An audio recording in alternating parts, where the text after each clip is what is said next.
Добрый день.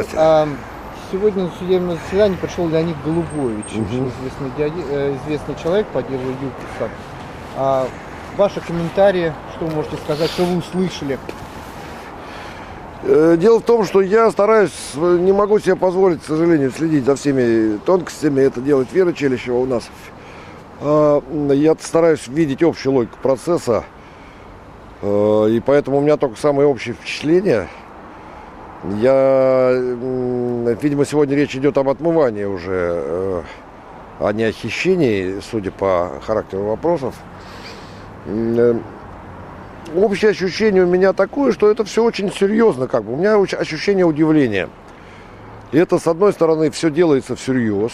И понятно, что стороны очень длинно, с нюансами, всерьез копаются в каких-то вопросах. Но непонятно, для кого это все делается. Потому что судья Данилкин, не хочу никоим образом к нему проявить какое-то неуважение, но он загадка для меня. И я боюсь, что его решение будет определяться не тем, что он думает на самом деле. Да? Вот если бы этот процесс шел перед присяжными, мне было бы понятно, да? Для чего это, и уже можно было бы, так сказать, предполагать симпатии, на чьей стороне там антипатии, какое будет решение. А это все очень хороший, интересный спектакль. Но, во-первых, его никто не видит, нет, он мало освещается и не освещается на телевидении совсем. Во-вторых, непонятно, ну и что, как бы, кто купил билет на этот спектакль и что будет дальше. Ну вот, поэтому все, такое вот общее впечатление. Понятно. Продолжая нашу тему разговора про Леонида Голубовича, он сегодня сказал, что оценка акций происходила законно, понятно ему и понятно всем. И это сказал свидетель со стороны обвинения. Как вы это можете прокомментировать?